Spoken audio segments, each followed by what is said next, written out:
Rejected रहेगी, बिना settled family के रहेगी, बिना सेटल्ड फाइनेंस के रहेगी। और परमेश्वर नहीं चाहते। बाइबल कहती है वो क्रूस पर चढ़ाया गया और मारा गया और गाड़ा गया और तीसरे दिन मुर्दों में से जी उठा ताकि तुम छुड़ाए जाओ, तुम आजाद हो। उसने खुद बेइज्जती सही ताकि तुम्हारी इज्जत बढ़े। और बाइबल कहती है सिर्फ तीसरे दिन वो मुर्दों में से जी उठा और आज तक जीवित है। हालेलुया। हम उस परमेश्वर की बात नहीं कर रहे जो बड़ा अच्छा था, जो हमारे लिए कुर्बानी दी और मर गया। ऐसे बहुत कुर्बानियां हुई, पर बाइबल कहती है वो मर गया और जी उठा। और जी उठा सिर्फ तीसरे दिन बाद, और उसके बाद लगातार लोगों को दिखाई देता रहा, चमत्कार करता रहा, लंगड़े चलाता रहा, अंधों को दिखाता रहा। और 40वें दिन लिखा जीवित स्वर्ग पे गया और अपनी आत्मा को भेजा, और उसी का आत्मा आज आपसे बात कर रहे हैं। हालेलुया। इसलिए पतरस ने कहा जब तुम नाना प्रकार की परीक्षाओं में पढ़ो तो चिल्लाओ और रोवो नहीं, पीटो, कहता माथा पीटो। 4 जनानियां इकट्ठियां कर लो, दोस्तों बहन जी बहुत दुखी है, ऐसा बोला? क्या बोला वो? कहता आनंद की बात समझो। पता है क्यों कहा उसने? कहता जब तुम पे परीक्षा आ रही तो ये सोच लो कि शैतान तुमसे दुखी है और परमेश्वर तुम्हारे साथ है। तो इसका मतलब उसने कहा जब तुम पे परीक्षा आ रही है, इसका मतलब परमेश्वर उसी तरह तुम्हें छुड़ाएगा जिस तरह सामरी औरत को उसने छुड़ाया था। मैं इसलिए आपको कह रहा हूं आपकी इज्जत को खुदावंद बढ़ाने के लिए जा रहा है यीशु मसीह के नाम में। मैं इसलिए कह रहा हूं आपको हील करने जा रहा है, छुड़ाने जा रहा है और बरकत देने जा रहा है। मैं नहीं जानता अमीन किसका ऊंचा, लेकिन अगर यहां पे तो हमें हालेलुया, हालेलुया। इसलिए मैंने कहा परमेश्वर की योजना को पहचानना जरूरी है और शैतान की योजना को पहचानना भी जरूरी है। मैं मसीह में आया, सताव शुरू हो गया। सबसे पहला सताव घर वालों का, रिश्तेदारों का। सब दोस्त दारू पीने वाले थे, कोई लड़ाई झगड़ा करने वाला, कोई संसारिक। 99% दोस्त छूट गए।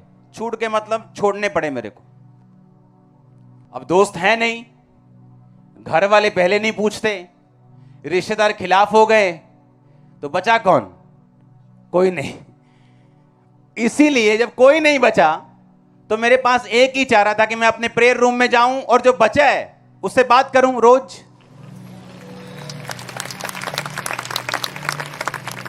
मेरे रिश्तेदार ने बोला आ इधर, तेनू स्वाद आ पता है, आ देख। ऐसे तीखी बातें आप इमेजिन नहीं करोगे। मैं जो कह रहा हूं ना, मैं घमंड नहीं कर रहा हूं। और आज से 16 साल पहले, 17 साल पहले उसकी निगाह में मैं बेवकूफ था। इमेजिन करो अगर मैं झुक जाता तो आज इतना कुछ ना देख पाता। क्योंकि शैतान देखता है, वो रोशनी देख सकता है, वो ब्लेसिंग देख सकता है, वो योजना देख सकता है। उसे मालूम है कुछ खुदाबंद तुम्हारी जिंदगी में करेगा। तुम एक स्टार हो, तुम एक हीरो हो, हीरोइन हो। इसलिए वो क्या चाहता है? या तो पाप में गिराए, या विरोध से डरा दे, धमका के बिठा दे। कोई झटका बड़ा लग गया, बंदा कहां है जी? चर्च मिला ही नहीं जी। क्या हो गया था? उसकी बेटी को कुछ हो गया जी, चर्च ही नहीं आया। क्योंकि शैतान को मालूम है तुम्हारी कमी क्या है, कमजोरी क्या है, कहां से तुम्हें पकड़ेगा और तुम बैठ जाओगे। इस दुनिया में, इस धरती के ऊपर, इस आसमान के नीचे अपनी एक भी कमजोरी मत रखना, नहीं तो शैतान उसी को पकड़ लेगा। कोई भी कमजोरी नहीं होनी चाहिए, कोई फियर नहीं होना चाहिए। हालेलुया। परमेश्वर की योजना है तुम्हारी लाइफ के लिए और शैतान की भी है। जब परमेश्वर की है तो शैतान पूरा तो नहीं देख सकता, पर थोड़ा देख सकता है। उसे कुछ पता है, वो जोर लगाता है इसीलिए कि कल को ये मेरे लिए थ्रेट बन जाए, मेरे लिए मुसीबत बन जाए। इसको आज गिराओ। बोलो अपने पड़ोसी को हमें बच के रहना है। फिर से बोलो अपने पड़ोसी को, बोलो बच के रहना है। मॉडल टाउन में जिस घर में मैंने यीशु मसीह को ग्रहण किया, उसकी वैल्यू मुझे नहीं पता आज 70 करोड़ है कि 200 करोड़ है कि 150 करोड़ है। मार्केट के बीच में बड़ा घर है वो। सब कुछ हमारे नाम पे था, मैं आपको बता चुका हूं। एक तरह से हम ही उसके ऑनर बनते थे, लेकिन एक्चुअल में वो घर हमारा नहीं, हमारे आगे किसी व्यक्ति का था। और उस घर को छोड़ने का अगर हम 20 करोड़ मांगते, 10 करोड़ मांगते, कोई हमें लॉ के हिसाब से उस घर से निकाल नहीं सकता था।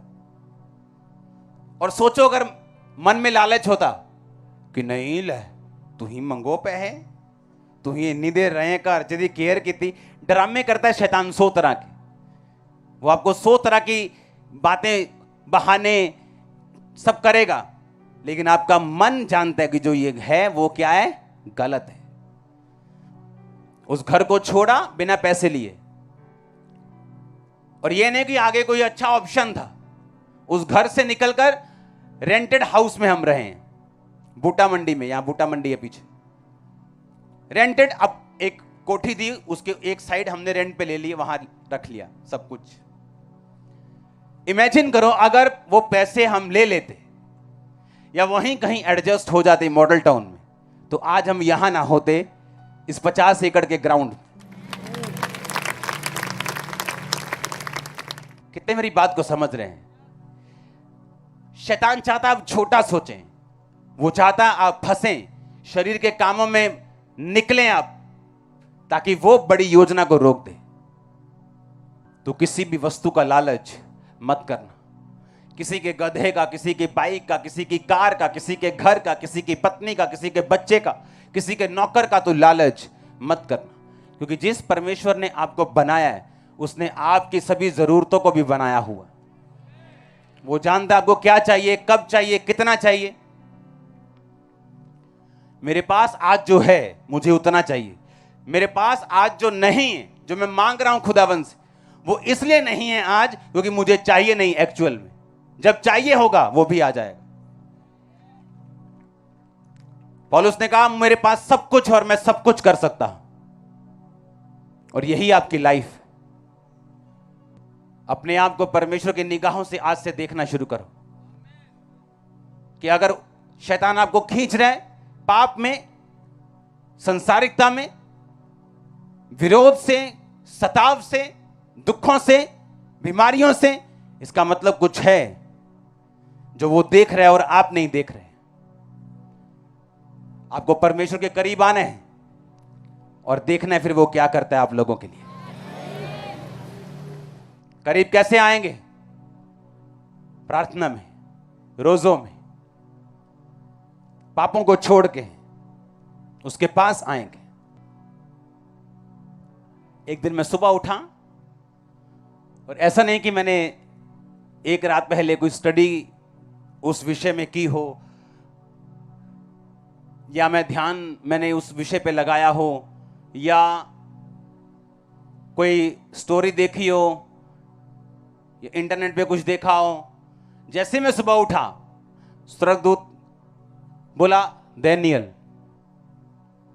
मैंने दानियल की पुस्तक नहीं पढ़ी, मैं दानियल की किताब नहीं पढ़ रहा था, बाइबल नहीं पढ़ रहा था, 2 दिन पहले नहीं पढ़ी थी, हफ्ता पहले भी नहीं पढ़ी थी,